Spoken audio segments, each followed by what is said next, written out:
Hello everybody, it's your boy JR Incorporated here to bring you another anime review.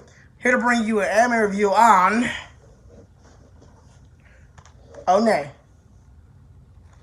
So, English translation would be for Oniai. It as long as it, I think it goes as is. As long as it doesn't matter if we're blood related. As long as there's love, is the name of the anime. In English terms. And it focuses on these two siblings named Akito and Akito and I believe Akiko. There we go. And Akito and Akiko have been apart for about 6 years, and something because of their parents dying, and now they've been living. They've been living in separate families for 6 years. Since I guess they were both like around 7 or 8, 6 or 7. I don't know. Now they're in high school, and for the first time in 6 years, Akiko is moving back in with her brother Akito, and she is actually a huge, has a huge brother complex, to the point where she constantly throws herself at him. And this is where he first finds out is in, I guess, a bunch of ways. The thing about it is I like about this anime personally. It is ecchi and it is a harem anime, but it's the first ecchi and harem anime where there's no fighting involved. Like it's not action anime. It's just a guy and his harem at the place. In the harem is Natasha something, and she is obviously Russian, and her parents she's dad is the head of this gigantic company, which means she's a rich girl. Which also she's also what I consider a kuder. She can't dress herself. She can't feed she can feed herself. She can't do a lot of things by herself. She wastes her dad's money to build things for her. For example, she builds a fucking puppet that looks exactly like her with her dad's money. She builds, I forgot what she builds with her dad's money. It was a very, very weird. She's a very weird character, but the very part is one of that big. She always puts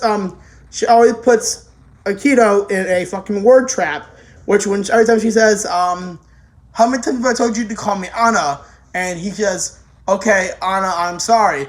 "Oh, you have some nerve calling a girl a hole." So I'm guessing in Japan, the word Anna means hole. So I'm like, he's like, "Would you please stop giving me those word traps?" If I were him, I'm like, "Bitch, are you gonna either give me your name, like let me say your name, or like that's it." And he tries. And one thing when they first meet, he says Anastasia. My favorite moment in all the time, I think it's episode 3. This happens, and it's the she comes to Kiko and Akito while they're eating lunch outside, and she says, "Oh, can I be your girlfriend?" And Kiko just freaks the fuck out.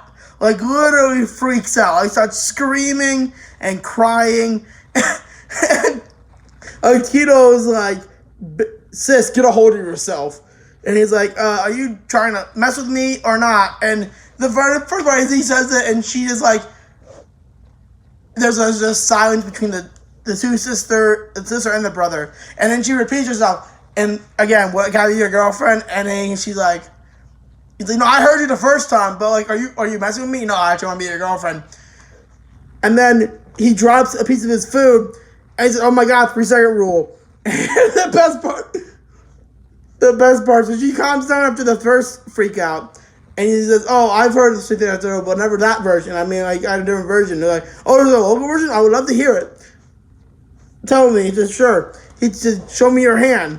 Shows him his hand, puts it on her boob, and says, "It's on 1, 2, 3." And there's this, and Kiko begins to freak out again. And he says, she's like, "You're so," I think she says, "You're so childish or like stubborn."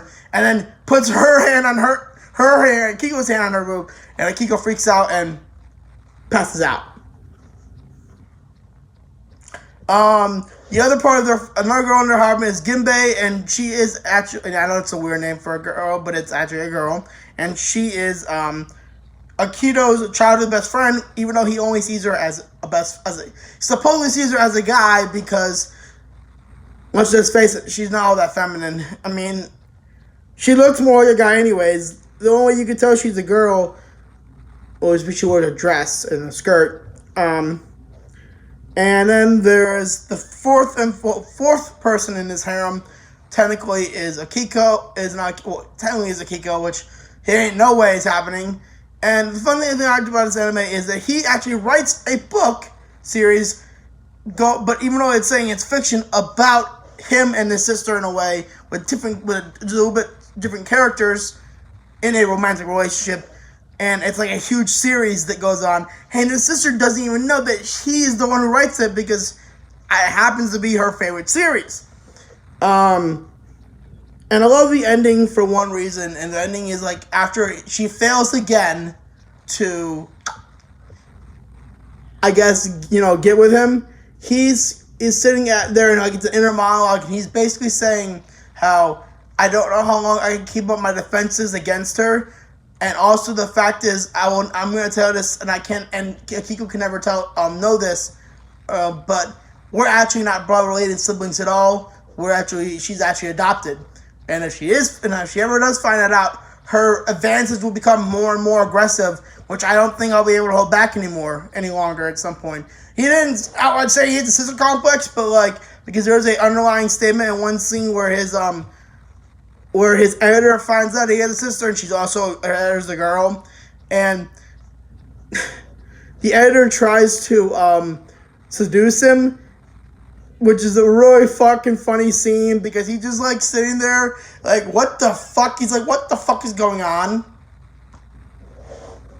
And she's undoing her blouse and on her shirt to show her cleavage and her bra, and it's just one fucking funny scene where she's talking about when they're talking about a short entry to enter in a contest for a light novel, and they're he's maybe we should do one about an inter-office romance, maybe the sexy upper class or upper management lady who's never had time to focus on love, and her underling who's always been in love, and they fall in love, and in which the roles will be reversed, where he's the one teaching her how to have a relationship, and she's the one instead of her teaching him how to be a relationship, and it's just, and my favorite scene is right after that happens, he just pulls out a magazine. He says the girl's name, and he says, we were reading this before the meeting, weren't you?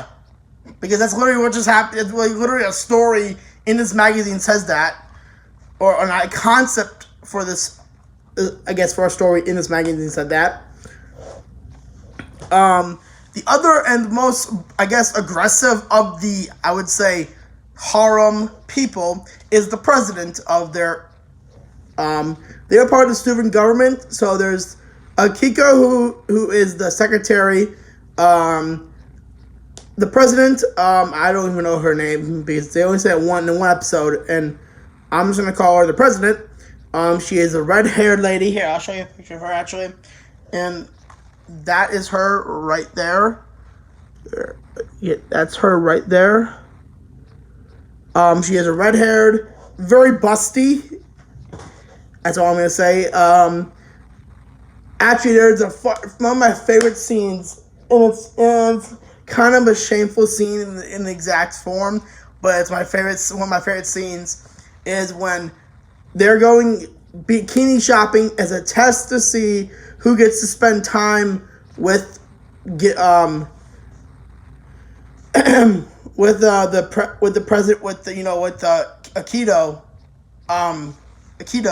and whoever swimsuit he likes the most, they spend time with him or something like that. And Akiko, what happened? Let me think. Yeah, so they're trying to figure. The president's trying to get on a bikini, and it's too big. The upper part won't fit because of her breasts. So she asks Akiko for help. Akiko tries to help, and it's not working. So then she asks for Gimbi's help, and Gimbi comes out and tries to help, and Gimbi tries to pull it further, and the thing snaps, and Gimbi just gets tits right to the face and gets flying out of the dressing room, which was hilarious to me. And I was like, she got tits slapped out of the dressing room. Was my favorite moment in this anime is that scene. Like, it's funny. It's, you know, we're expecting it to happen, and it's just weird. I think the other part of the harem, I would say, which is the worst part of the harem, is a 12-year-old girl named Elise or something. Yeah, and she ends up turning out to be Akito's fiance, because when she actually went to when he went to stay for, when he was like, you know, after his parents died, he went to a very wealthy upclass family in, I guess, which is Tokyo, which I believe is where they are. And sorry about this. In Tokyo, there, you know, he went to a very wealthy place, and he had a hard time adjusting to their lifestyle and being there. And apparently, Elise is fucking smart AF, because she's like at age like 7, she was like writing theories on fucking like writing synopses, and got like her fucking thesis published. Like I'm like, Jesus, like when they're introducing her, I'm like, how old is this person? And she turned out to be 12 years old. Anyways, they basically stated that yeah, she's his fiance. Which in that scene, when Kiko finds out he has Elise is his fiance, she freaks. Like forget the freak with Anastasia, or yeah, it's fucking freak out mode, because I think she like fucking just pissed, like gets so pissy. It's the funniest scene. And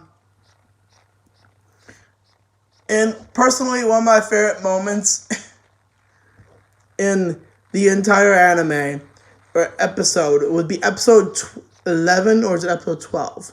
It's episode 11. And that is where they all go and end up going searching for, you know, a ghost hunt. It's episode 11, it leads into episode 12, okay?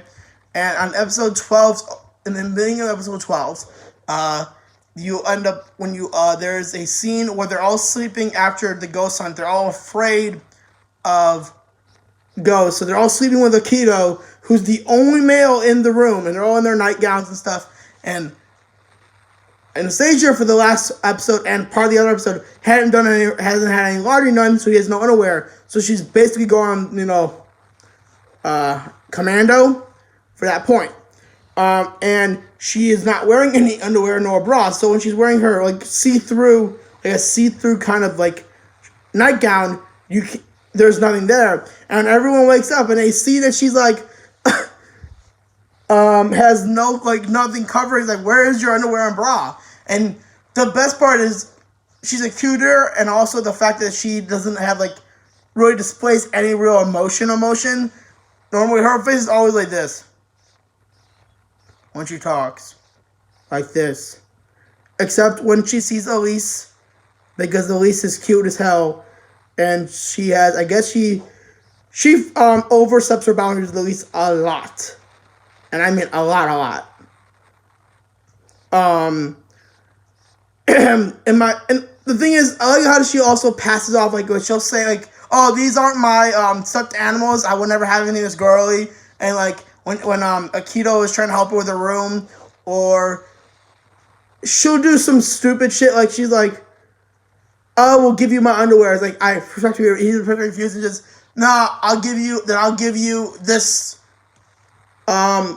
freshly worn underwear. No, he respectfully refused. And she won't take no for an answer, but she's still like, finally, I'm just sitting there like, what's wrong with you, hon? Like, what's literally wrong with your head? And then she says in one episode that her dream is to start a comedy duo with Akito and herself. Which she is not funny by any means. I mean, she's funny to laugh at, but she's not funny by any means. though, back to my favorite scene with her. They all look at her and say, "Why aren't you wearing any freaking bra or panties?" And then she just looks at this camera, what presumably would be a camera, and everyone just, "Oh no!" Like I'm sorry, I lost it. I'm like, just. It reminded me of an anime that I will review some point in this channel called Trinity 7, which is one of my other favorite animes of all time. It's one of my favorite animes of all time. Trinity 7. If you haven't watched it yet, I'm gonna shout it out right now. But if you haven't watched it yet, go watch it because it's a fucking amazing anime.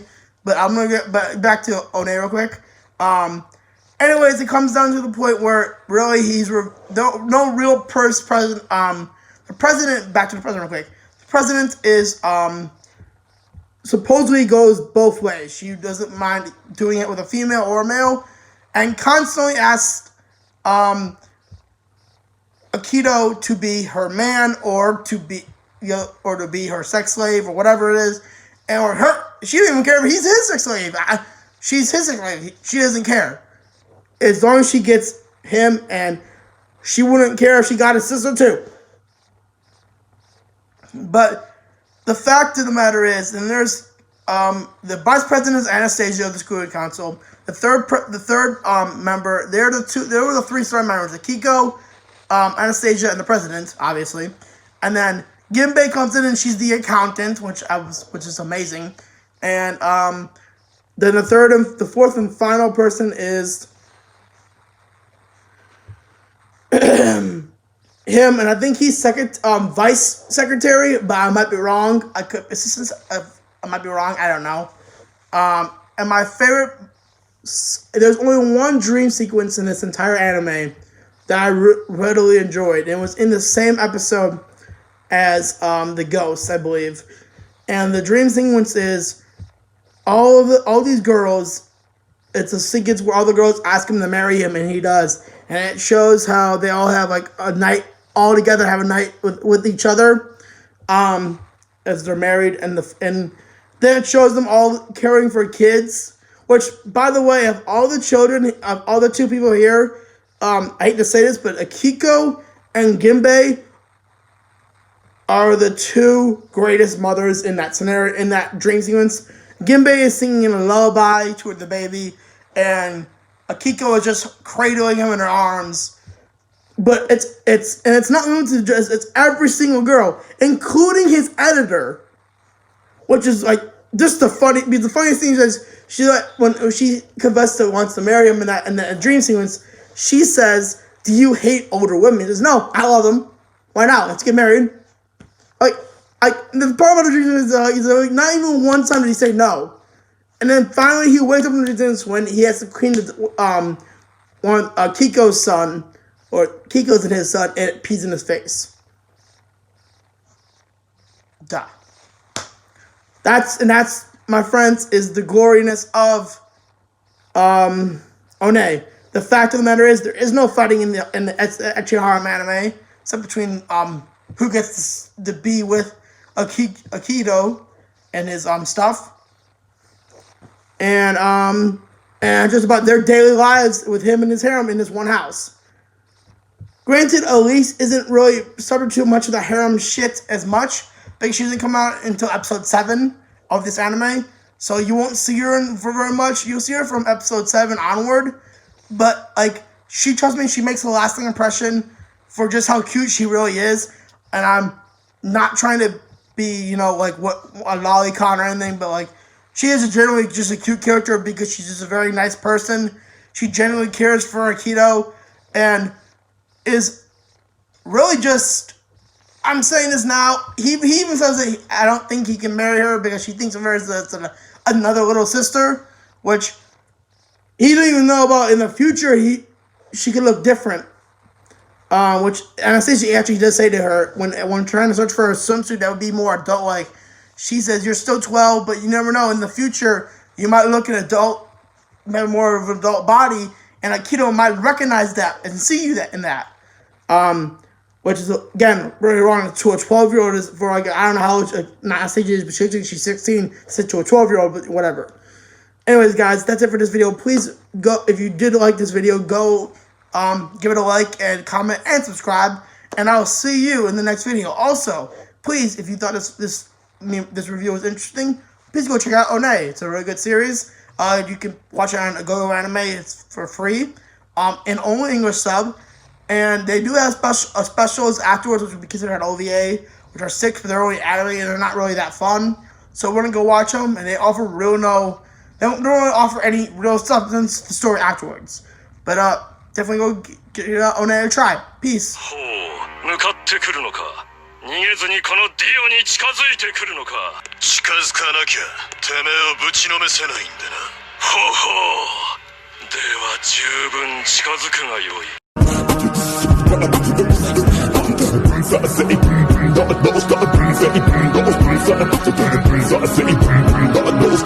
Let me show you how to scratch it.